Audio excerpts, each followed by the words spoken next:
All right. Hello, everybody. It's Monday night. How's everybody doing tonight? If you're watching, drop in the comments where you watching from. Drop your clean date in the comments. Jamie and I have got a good topic tonight. Absolutely.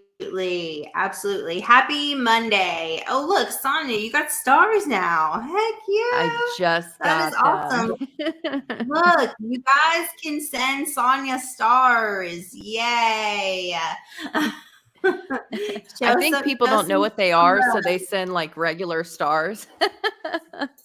Oh, so yeah, so you send the little, Holly, I don't think I've ever bought any. You like buy them and then you can like support your your favorite content creators, and you can put give them stars, and it's not like like a ton of money or anything, but it's just showing some love. It's just showing some love. Just showing some love. That's all. Support, love. We all can take the encouragement. Who encourages the encouragers, right? Right. Yes, it's so true.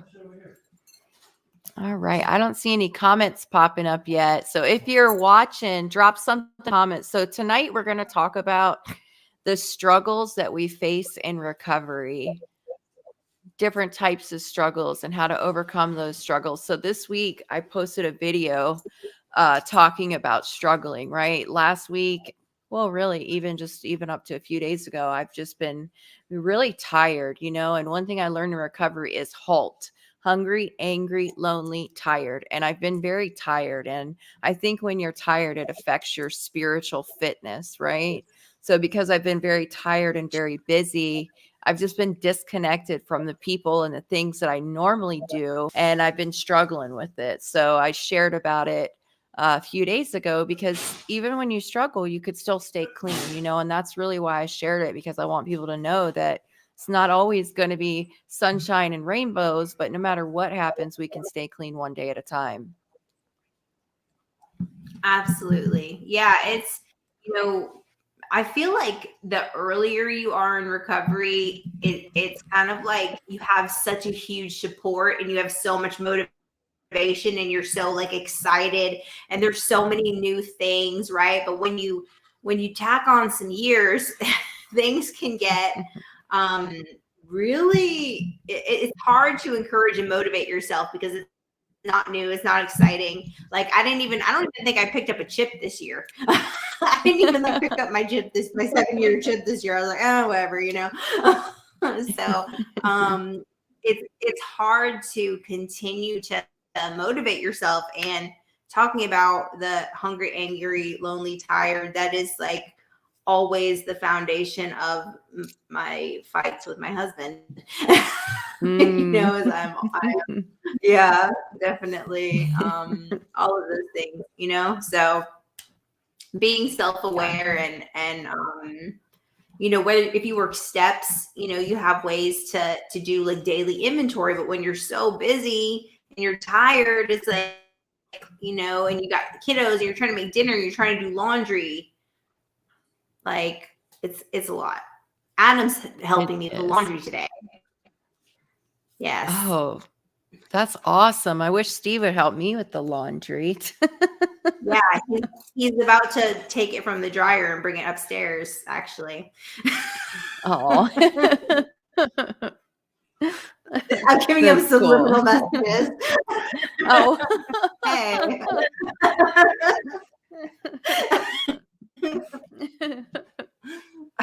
Oh boy. It's actually interesting that you brought that up about the inventory, because a friend of mine reached out to me the other day and we're doing an inventory together now. We just started it. There's like a new app that you can do it on. And it's brought me some awareness. I don't think I ever I did that, but I never really have consistently done it. So it's definitely been helping me these last few days. So what are some of the struggles? Maybe we could start with like early recovery, right? I don't know if you're a convicted felon, but I remember when I got out of treatment, it was hard for me to find a job because I'm a convicted felon. Yes. That, but even more, when I first came into recovery, I was like, whoa, you want me to work for $7.50 an hour when I could just like True. sling drugs or sell my ass, like for way more. I mean, what? $7.50 an hour? Like that's gonna take me forever to pay for anything. So getting adjusted to making a legal wage was humbling. Yeah, that's so true. When I first got out of treatment, I got a job at a sandwich shop and I got paid $10 an hour, 30 hours a week. And it's definitely something different, right? I hadn't worked like a legit job in years and years and years and years. And it was definitely different. And you know what somebody told me when I was in treatment, they said just get a regular job, like just a mediocre job where you can focus on your recovery, work during the day so you could go to meetings at night and focus on your recovery and then the right job will open up when it's time. And that was true. And I worked at that sandwich shop for about a year before I finally left for a different job. Absolutely. Yeah. So job struggles. How about family struggles in early recovery? I can remember being at the sober living. Let's see, I got there July, August, September, October for 4 months, and I had only got to see my kids like 1 or 2 times in that 4 months. Wow. Yeah, family struggles are So, definitely a thing. I was on community control when I first got out of treatment and that means I can't leave the house, right? Like I have to be where the schedule says I'm going to be 24 hours a day. It's basically like house arrest. And I got out the day, actually today is exactly 3 years since the day that I commenced rehab. And when I got out, Thanksgiving was the wow. next day. And I couldn't go see my family on Thanksgiving because I was on community control, and I was and Christmas too. I was very limited to what I could do. So I wasn't allowed to go visit with family. I didn't have a car to get there anyways, so it was difficult for sure. That's another thing, not having a driver's license or a car.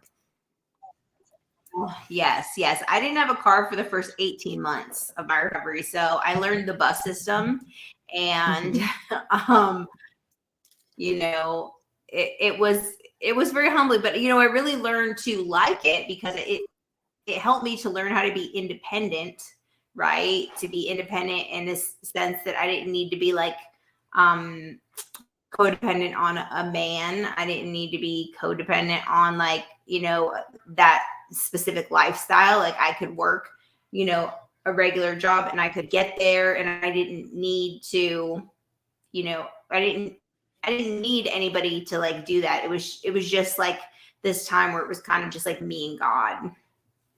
Yeah. Yeah, I love that. It's like your meditation time where you could just tune in and have conscious contact with your higher power. Yeah, I love how you turn that into a Hmm. positive. Yeah, I Right, just because ask people for rides a lot, which help me get connected. yeah, yeah, yeah, and it was pretty. I remember like with like the family stuff, like it being pretty disheartening because there was a lot of women, and they their families would come visit, their families would bring their kids, their families were you taking them to get their nails done, and my family didn't want anything to do with me. So that was something that was really hard too. Yeah. Yeah, that's a good point. I mean, I had to earn my family's trust back, and it definitely took some time, right? Like my family, I don't want to say that they didn't believe I would stay clean, but they certainly like weren't positive that I was gonna stay sober.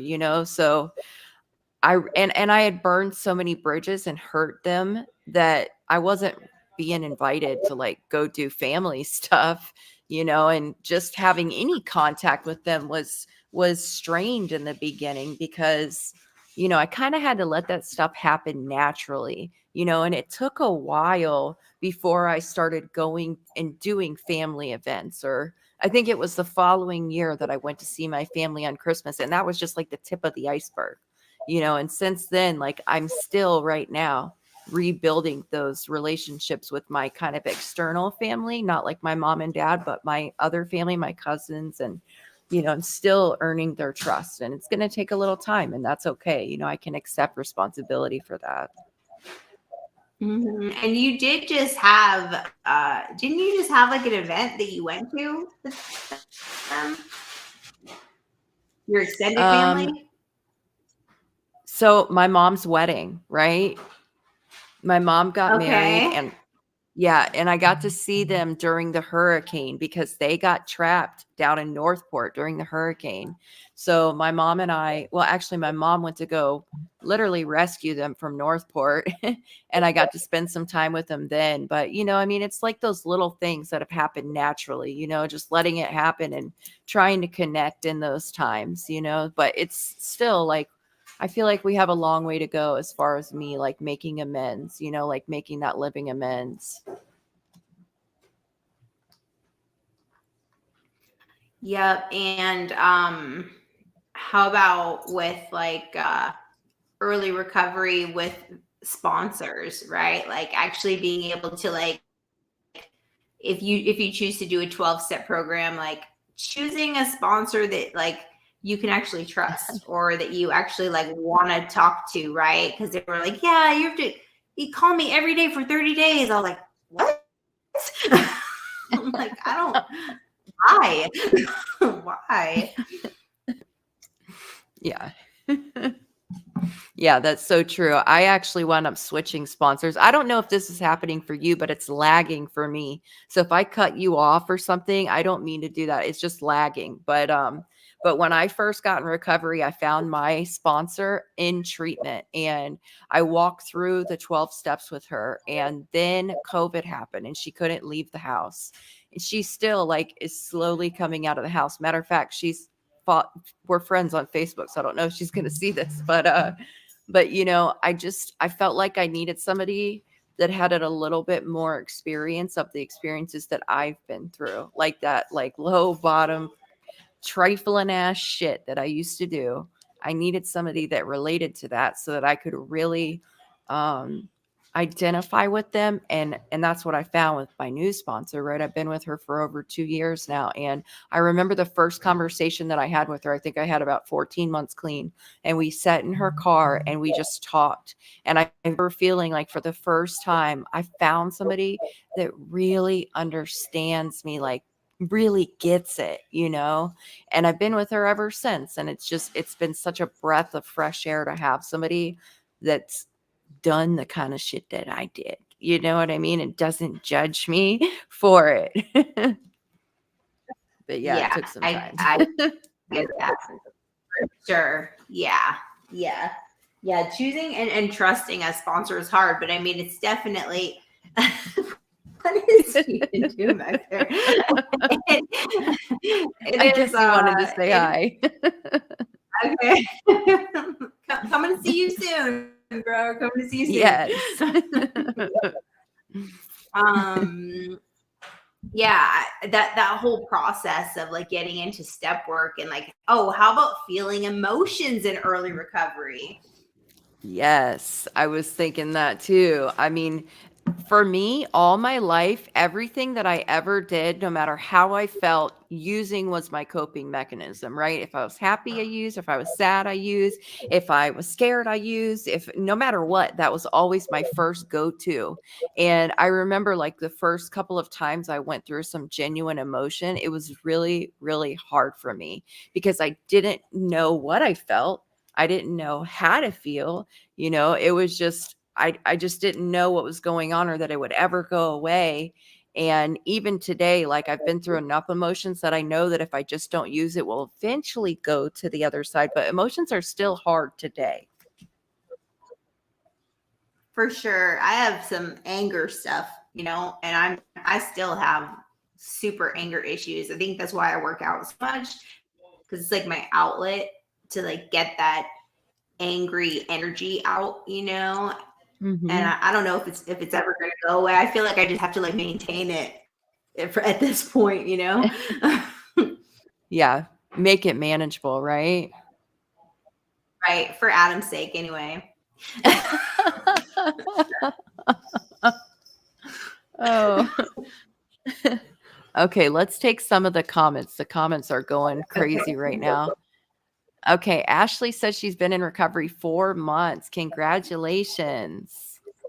Okay, Dawn, Yeah. she's been sober for 15 months and 4 days. Sweet. Salik, I believe Salik was here with us a couple weeks ago too. I recognize your name. April's here. Hey, April. April. Nicola, Deborah, sober mom. I just talked to her about doing a YouTube video with me soon. Okay, 1 year, 13 days Sweet. sober. All right, now Awesome. Natasha. I love the way that's spelled. My ex-husband is fighting me tooth and nail to keep in court to keep my youngest son from me, even though I have other kids back with permanent custody. This right here is a struggle that I can relate to. I mean, not that my husband kept my kids away from me, but having to fight for custody of my kids back and not having them back. I mean, I can definitely relate to that. And they have that saying, don't leave before the miracle happens. So, I mean, I just know that if I stayed clean, it was going to be okay. Something inside of my soul knew that.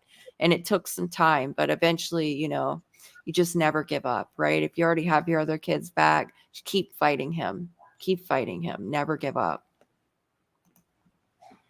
Yep. Yep. That sometimes quickly, sometimes slowly thing is it's real. I mean, yeah. So it is hard, and it can be discouraging because you want to be like, oh, well, what am I even doing this for? But you have to remember, focus on your other children and just doing the next right thing and have faith that it's going to happen. Yes, I love that. Okay, Charlotte says I've been clean now for almost 5 years, and her biggest struggle in the beginning was people waiting for her to fail and learning that the friends that I had weren't my real friends. And I guess what you just said, Charlotte, I guess is what I was kind of trying to say is like my family. I don't think they wanted me to fail, but I do think that they were kind of like waiting for the shoe to drop, So I understand that. And also like having to learn that old friends weren't really friends. And although I loved a lot of them, like I genuinely had some friends out there, but they weren't the friends that I could take with me. I had to let them go and leave them in the past if I was going to stay clean. Yeah, I remember that specifically being very heartbreaking for me, like realizing that I truly was not important to those people, especially those guys, that I thought, oh, I meant something to them. And it's like, nope, you didn't. Yeah, for sure. I guess you find out who your real friends are when you decide to change your life, right? The people that support you and encourage you and want to see you do well, that's how you know who your real friends are. Okay. All right. Ashley says she knows the feeling with family, and she has a sponsor that's a writer, that's a writer's buyer. She's always been with me, and I really want her experience and hope. What does that mean, a writer's buyer? That's on point. You have to get one with similar experiences. Yeah, so true. How about having to Yeah, deal with I all had the negative shit you've done in your I'm sorry. yeah, it's like weird. It like freezes up and doesn't freeze up. Go ahead. I know. No, go ahead with what you were going to say. We'll go on to the next comment after that.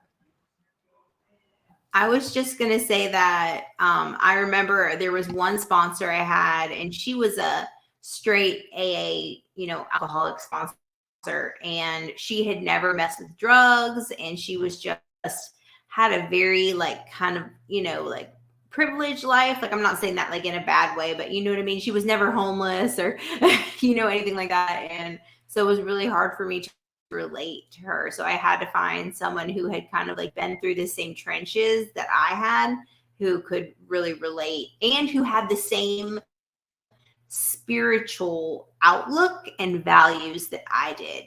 because I had to have somebody. For me, I'm not saying everybody does, but for me, I had to have somebody who was a follower of Jesus to sponsor me. So true. Same. I love the way that you worded that because that's exactly how I felt. My sponsor had been through the same trenches I had been through. And my first sponsor was great. I mean, she walked me through the steps. She helped teach me what to do. And like told me if I asked her, suggested, right? She suggested what to do. Then when I got with my new sponsor, we did have that spiritual connection, like she has the same spiritual beliefs that I do. And that was really important for me too. But what she would do is I would ask her for a suggestion and she would tell me, pray about it. And I'm like, what? Can't you do what I'm supposed to do? I just want to know, what am I supposed to do? And at first I didn't like that, but then I learned how to make decisions on my own. And sometimes I didn't get it right. Sometimes I made mistakes. And when I did, she still supported me through my mistakes, but I was able to learn things on my own. So it's actually really beneficial to me. And now I have confidence in my own choices. Yes. Which, have you ever had a sponsor that super tried to micromanage you, that wouldn't let you make any decisions? Well, yes. I had one like She was, that. yeah. How did that go? How did that end? I was just, I was running my massage business. I was 3.5, almost 4 years into it. And, running a business, working with Georgia Council on Substance Abuse, doing all these things. And she got on to me because I didn't consult her about a decision that had to do with my business. And I was just like, I don't have time to consult you, with you on every, you know what I'm saying? Like it just got to be too much. Still love her dearly. She's amazing. But I had to tell her, I'm sorry, but I can't do this anymore. Yeah. Well, I think you just brought up a good point though, right? Like we have to, when that happens and we just we aren't headed in the same direction anymore. I think it's really important to say that to them and not just leave them hanging, because there definitely are some sponsors out there that have control issues. I mean, it's part of our disease is we want to control things and, but I mean, with the best intentions, right? They all have the best intentions. I believe they do anyways. But just being a person of integrity and telling them like, hey, this isn't working. I'm going to go another direction. I think it's really important. Okay. Yes. And with doing that, we were able to continue to have a friendship after, because I was able to do that. So Yes. And that's how you know that somebody's like working a solid program, right? If you decide to go a different way and you can still manage to have a friendship with them after and they're happy for you, then they're working a solid program. Like if they get all bent out of shape and tell you or don't talk to you or whatever, then you made the right decision.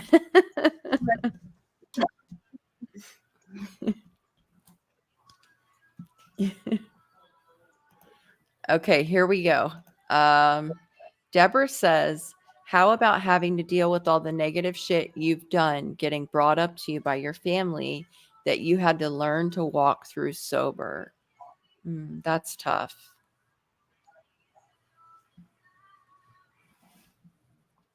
I think like it's really important in early recovery to have a list, and it's called a low dose list and then a no dose list. So sometimes people are on the no dose list if they're really triggering and really like traumatizing and they're trying to like re-stigmatize you. Maybe for a little while you may have to put some distance between you just to keep yourself and your recovery in the forefront. Yeah, absolutely. I agree with that. I think that's really important. I mean, it's hard enough to create a new life for yourself and to not beat yourself up because of all of the things that you've already done in the past. I mean, I had a lot of shame and guilt when I got here. So having somebody else beat me up was just not something that I could allow in my life. And I think it's good, right? When you first get clean or sober, to put a little distance between the people in your past and your family and yourself, because you really have to like heal yourself first before you can heal any of those other relationships. And until I was able to learn to love myself and start setting some healthy boundaries and show people with my actions that I was going to be different, there was no way for me to fix any of the relationships around me because, it's still toxic. So I had to take a little break from other people until I could heal first. And, yep. Yeah. And there's nothing wrong with that. Nothing wrong with it. Yeah. Steven says, what saved me was church and my mom. Oh, I'm so happy to hear that you have a supportive mom and a supportive church. That is amazing. Such a blessing. Oh, Natasha says, the good news is you feel again. The bad news is you feel again. So true. That's so true. Yep. Okay, sober mom. She's got something she wants us to talk about. Brooke. Okay, I'm gonna call you Brooke from now on. Okay. So there's two things. Okay. The biggest challenge has been coming back to the reality of coming home with nothing, to nothing, and it's been very humbling. The shame of what I had done and trying to hold my head up and carry on. Yeah, for sure. Like coming back home from jail.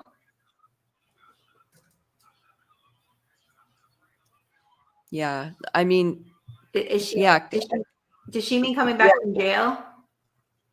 I don't know. Brooke, tell us if that's what you meant in the comments. That's what it was. She said 3 months of rehab. Mm-hmm. Yeah. I mean, I think there's a point where, you kind of have to say, like, that is no longer me. I no longer identify with that person that did those shameful things. And like, Sonya, you always say, like, doing esteemable acts, right? Like to build your self-esteem back up is super helpful. Yeah, for sure. I totally agree. When I got out of jail, I shared this today in one of my videos, and I got to rehab. I had nothing. I owned nothing but the clothes that were on my back, and those clothes were issued to me from the jail. They call them whites down here, right? It's the boxers and the shirt that you can order off the commissary truck, or not the commissary truck, but you know what I mean. And that was all that I owned. I couldn't fit into the clothes that I was arrested in because I had gained some weight. And I literally I had given everything away. And I say gave away because of my decisions. I gave away everything, right? So it was very humbling. And it's funny that you say that because about, I don't know, a year or so into my recovery journey, I got to a place where I wasn't humble anymore, and I started thinking recovery was about things and not the inner healing. And eventually, like, I got re-humbled, I got re-humbled. And I remembered thinking to myself how humble I was when I was in treatment because I had nothing. And, I had so much shame and guilt. And it was just starting from the absolute bottom. But that humility, now when I look back on it, was like a really good place to be because I was teachable and I was open minded and I was willing to do anything to not feel that way anymore, so that really helped me. And I try really hard to stay humble today, because humility is really important for recovery.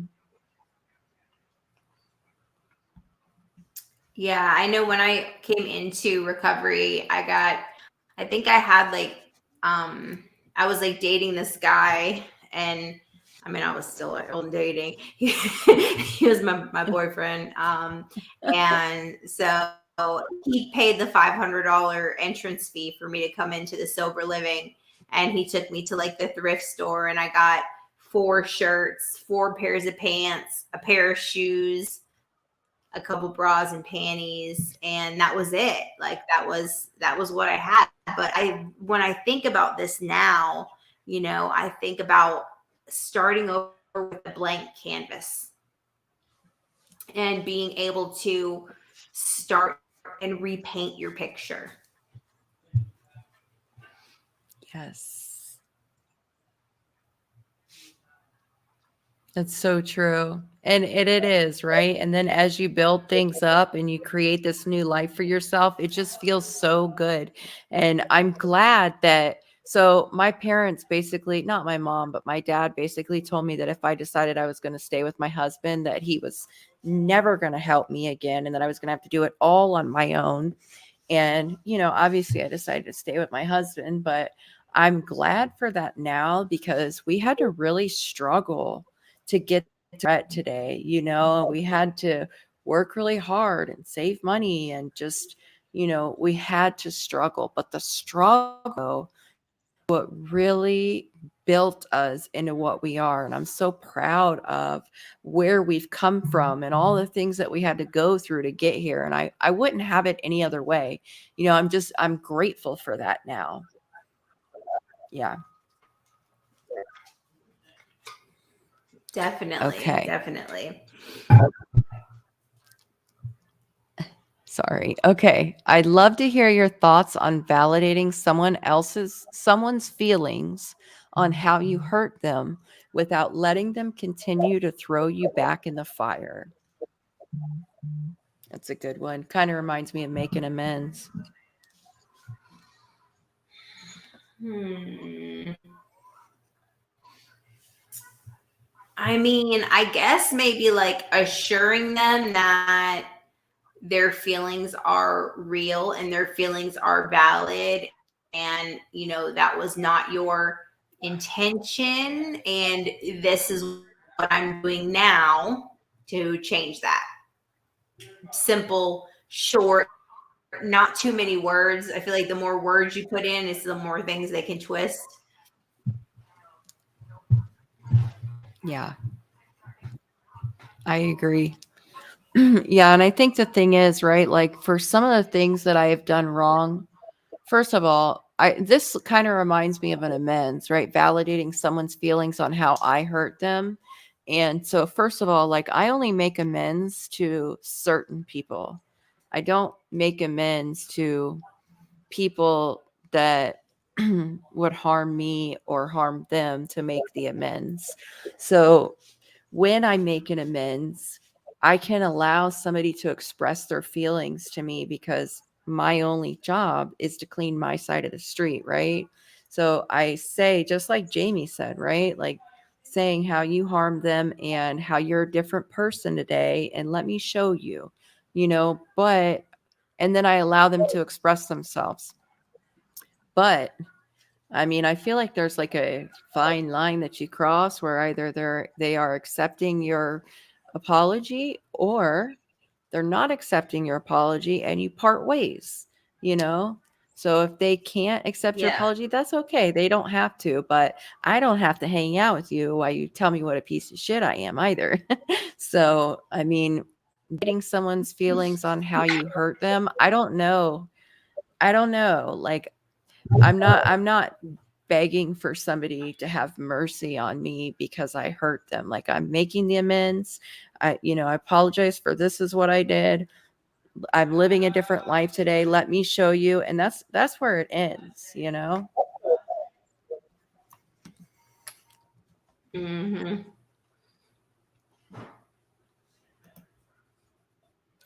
healthy boundaries. The next comment, bam. Mhm. Yes, yes.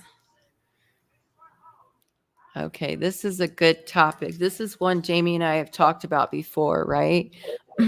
Mike says, in my opinion, forgiving myself was the hardest part because my sobriety came first. I had to push 95% of my relationships on hold. That was mostly family, but it had to be done because I think those people were going to forgive me until they could actually see real change, and that wouldn't be possible without getting the work done on myself. Yeah, that's so true. And forgiveness is a really good topic, right? Because, like I've said many times, when I got here, I had a lot of shame and guilt. And in a way, I kind of had to even prove it to myself in order for me to forgive myself for the things that I did. For sure. And you have to, you know, like he said, 95% of my relationships on hold. You have to be selfish. Like they say, I know it's so cliche, like this is a selfish program, but really it's like a mom, you know, with like a bunch of kids. Like you can't take care of your kids, you can't take care of the things in your life, you can't take care of your responsibilities if you're not taking care of yourself first. Yeah. Sonya. Yeah. That's so true. And that's where I'm at in my life right now. I need to get back to being focused on taking care of myself because naturally, like I'm a giver. So I'll just give, give, give, give, give. And then, I have to remember to put myself first. So in the beginning, I had to take care of myself first. And today, I still have to take care of myself first. And it's not that I'm being selfish, but in order for me to be selfless, I have to be selfish first, make sure that my cup is filled so that I can then pour out to others. I'm going to Yeah. bring you a book. There's a book called The Best Yes, and it has a workbook with it. And someone gave it to me. I'm going to bring it to you when I come there. Oh, I like that. Oh, wow. Adam says we're not really bad. It is lagging. Ask him, is mine lagging too? No. No. It's, to me, it sounds like yours is lagging, but it's mine is lagging. Yeah, it's on the feed. It's you, baby. It should correct itself in about 30 seconds. Okay, perfect. Thank goodness for the IT man.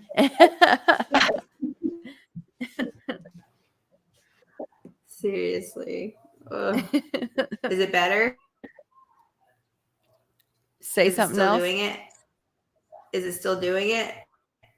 Well, I can hear you just fine. I think it might be a little bit better. It does look a little bit better, actually. Yes, it does.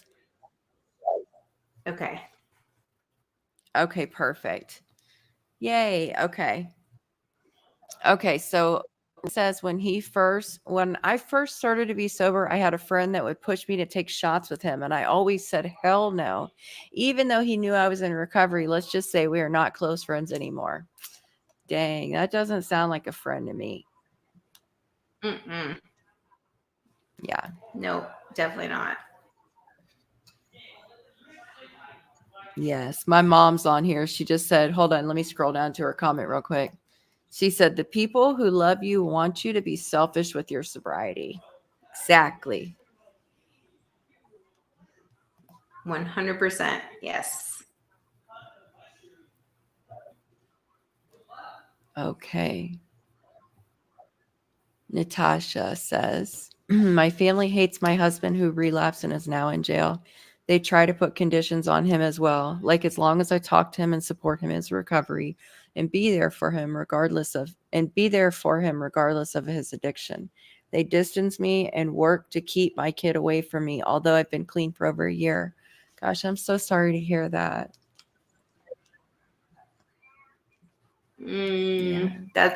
Yeah, it sounds like a fear-based response, like fear and control. Mm-hmm. Yeah, that's true.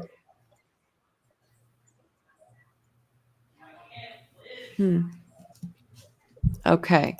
Steven says, recovery like climbing a tree. I don't want to grab the wrong branch and fall. I love that. That's awesome. Yeah, it's so true. Oh, Brooke says she's got a 21-year-old daughter. It's a roller coaster of emotion. Mm, I get it. I have an 18-year-old son, 18 and a half-year-old son. It's very challenging. How's it going with him being at home? Well, he's it was an interesting weekend. He had a medicine change. So he started a new medication that I think maybe is not quite right for him. So that was challenging. It's been a little challenging. Yeah. Yeah, and it takes a while to get balanced out on medications too.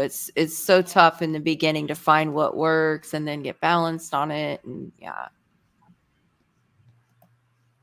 Yeah, I feel like it's too strong. Like the medicine that he was on, like it was like he took like 10 Zany bars or something.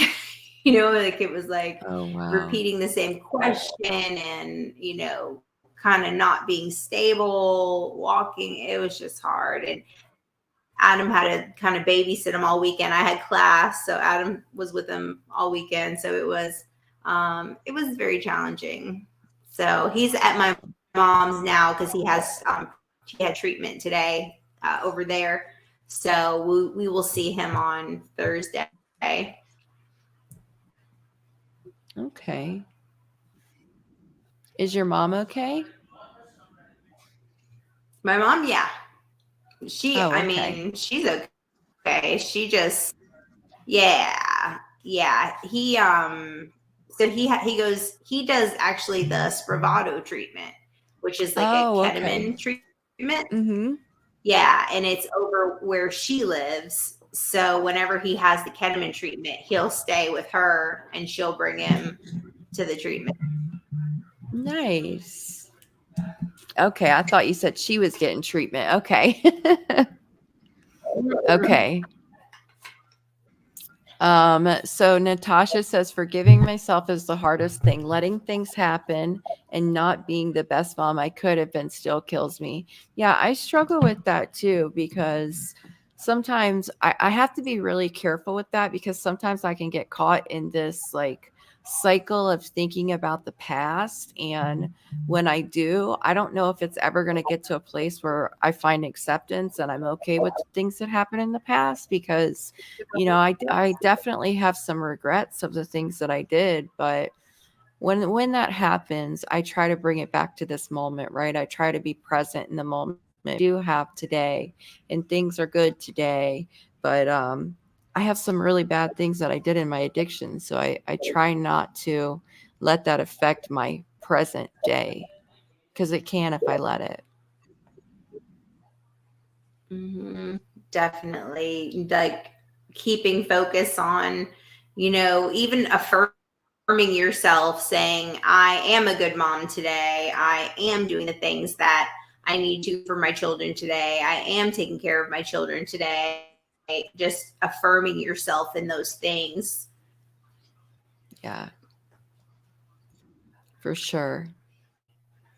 Yeah.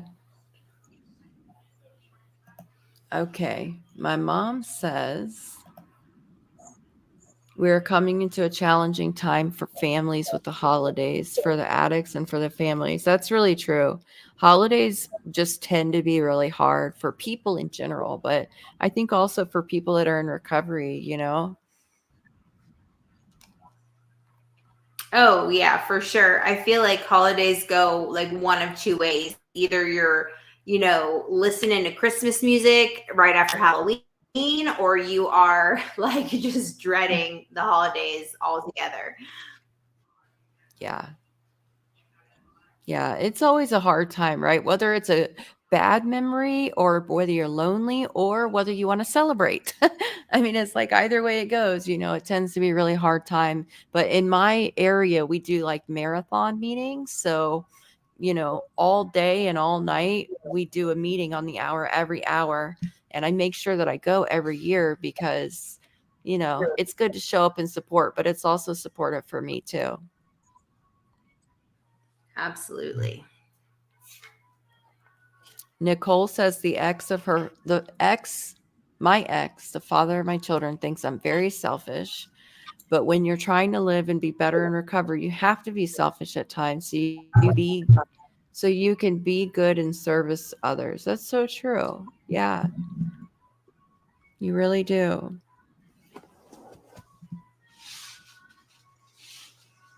Just goes back to you can't take care of others if you're not taking care of yourself. So Yeah, for sure. Deborah says we need not regret the past nor wish to shut the door on it. Rather, we learn from it and use it as a stepping stone to become better. Yeah. Yeah. Sometimes the things that I've been through in my past, I use as a reference point, right? The pain that I've been through, I use as my motivation because as long as I don't pick up, I don't ever have to go through that again. I don't ever have to feel that way. I don't ever have to hurt the people that I love the way that I did. As long as I don't pick up one day at a time.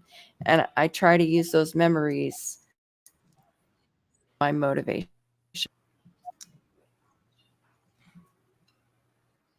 mm-hmm.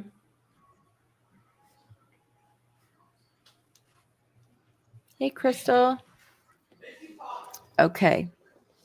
Deborah says, I lost custody of my oldest child 15 years ago and never got him back. He doesn't know me. I wrote my amends letter. He doesn't want to read it. It's a struggle. But I have to remember these are repercussions of my past actions. But if I continue on the path that I'm on, I get to be a mom to my children I have now, and God will reunite us when the time is right. Mm-hmm. Yeah. So true. Because a lot of times we think that we know what the timing should be, but we're not always right on timing. We think we can handle things, but I will tell you something that I have seen. I stayed at the sober living that I was at for 3.5 years, and I cannot tell you how many moms got their kid back awfully fast, and all of a sudden they had a setback and we're back out there.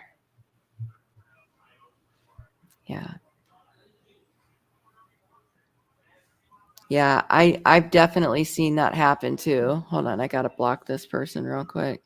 I've definitely seen that happen too, and I think that has always been one of my biggest fears. I had a friend, I just blocked him. I had a friend when I was in treatment tell me to make sure that I get clean and stay clean now because her kids were grown up, and she didn't have that chance to do that with them. So make sure that I take this chance. And I still talk to her today and I listen to that, but like you said, Deborah, like I believe that God will bring it back to you when the time is right. I really do. And then the day that happens, you'll be clean and you'll be there waiting. Mm-hmm. And you'll be ready. You'll have your resources. The timing will be perfect. Yes. Yeah, so true. Crystal says, I know experience. Just keep doing the next right thing and you will get that relationship back.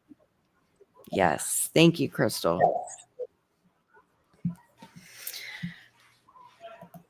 All right. And different Crystal says, I am on the path to getting my kids back. You guys give me hope. Oh, I love that.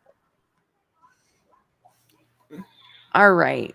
Well, I think it's about 8:00 and we're having like a little bit of technical difficulties. So I think what we're going to do is just like call it a night. And then you could catch us next Monday on Jamie's page at 7:00.